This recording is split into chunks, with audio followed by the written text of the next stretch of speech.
Hey Chodesh Tov everybody, it's Erev Rosh Chodesh Sivan coming at you live from the lower level of Yeshivat Orayta.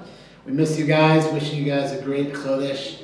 And as you know, Chodesh Sivan, just a few days from now, we'll be able to experience Bezrat Hashem, to relive Kabbalat HaTorah, receiving the Torah at Sinai. So I thought, given that we're just a few days before Shavuot, I might share with you and spend a couple minutes looking at the first of the Aseret Dibrot. And the pasuk tells us, "Anochi Adonai Elohecha asher hotzitecha mi'eretz Mitzrayim mibeit avadim." I am the Lord your God, who took you forth from Egypt, from the house of bondage. So the obvious question, there are many questions you could ask in this pasuk, but the most obvious one to me is, why does God at this moment, when he's kind of reintroducing himself, or introducing himself as the God who just did all the things that just unfolded for them, why doesn't he say, I'm God who created everything? The creator of all. Why does God have to review for them, I am the Lord your God who took you out of Egypt? And more than that, not only am I the Lord your God who created all and took you out of Egypt, but took you out of Egypt from the place of your bondage. It seems a little redundant. Why not just say, I am the Lord of your God who took you out of bondage, or took you out of Egypt? The Jewish people who had just experienced this would certainly know the context. So why the apparent redundancy? The duality, if you will, of this pasuk. So I saw a couple of nice answers that I'd like to share with you in our brief few moments that we have here. The Kedusha Levi, Rav Levi Yitzchak of Berditcher, the great advocate of the Jewish people, he said something very beautiful. He says that the Jewish people first had to leave Mitzrayim. You know, it's before the Jewish people could come to realize that God is God, so to speak. They first had to experience leaving behind Mitzrayim and everything that Mitzrayim represented. Not only did Mitzrayim represent spiritual impurity, but Mitzrayim represented servitude. The Jewish people had to get out of that slaves mentality and not come to appreciate Torah or receive Torah as a slave that was compelled to receive this Torah out of yira, out of a sense of awe or trepidation, but rather they had to come to receive the Torah as a child, as a babe, and see this gift of Torah as an expression of their parents' love, of Hashem's love for the Jewish people. Okay, moving on.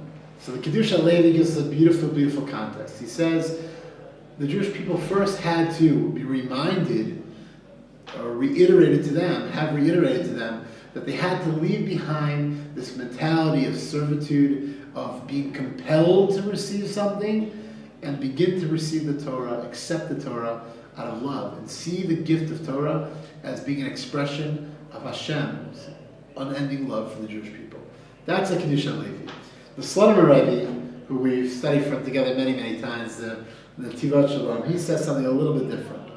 He again begins to explain the dichotomy in our pasuk, and he says that what does it mean that the Hashem at this great moment reiterates that I'm the Lord your God who took you forth from Egypt, who took you forth from that bondage of slavery? The Slonim Rebbe says, in order for us to receive the Torah, to really experience Kabbalat HaTorah, we first had to leave behind Mitzrayim.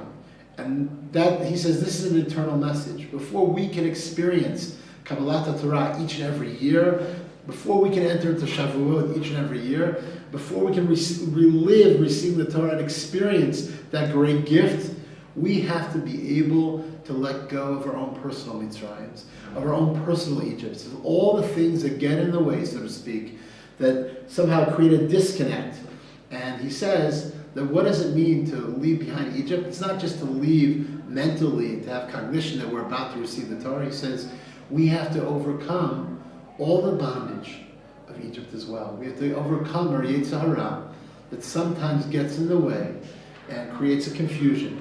And in order for us to experience receiving the Torah and recommit ourselves in our avodat Hashem, in our commitment and service of God, we first need to leave behind our own Egypt. We need to say goodbye to all those things that get in the way, say goodbye and keep our Yetzer Hara in check, and then we can truly experience and relive Kabbalat HaTorah. So I bless us as we enter the Chodesh Sivan, as we are quickly approaching to that great moment where we'll relive Kabbalat HaTorah, that we should be able to receive the Torah with that level of awareness that we're receiving the Torah as an expression of God's unending love for the Jewish people, it's the greatest gift that we could experience. As the Rambam tells us, there's a famous Mishnah, the Mishnah, Rabbi Chananya ben Akash Omer, the Mishnah at the end of Makot.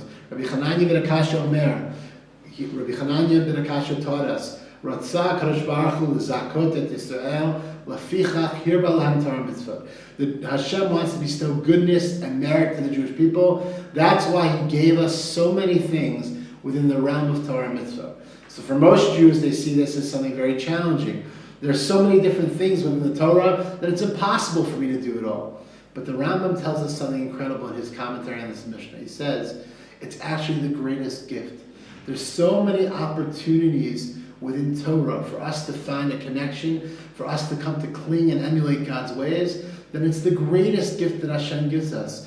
Because it's impossible for us to go through life and not have at least one mitzvah that we connect to in the deepest way. And with that one mitzvah, it's as if we've embraced it all. So I bless us that as we receive the Torah, that should be our headspace, our frame of mind, that we should receive the Torah and see that Torah as a great demonstration of Hashem's unending love for the Jewish people, and to see the Torah it all represents as the vehicle for us to emulate God's ways and to experience godliness in our lives as well. Chodesh Tov, Chag Sameach, we miss you guys, hope to see you soon.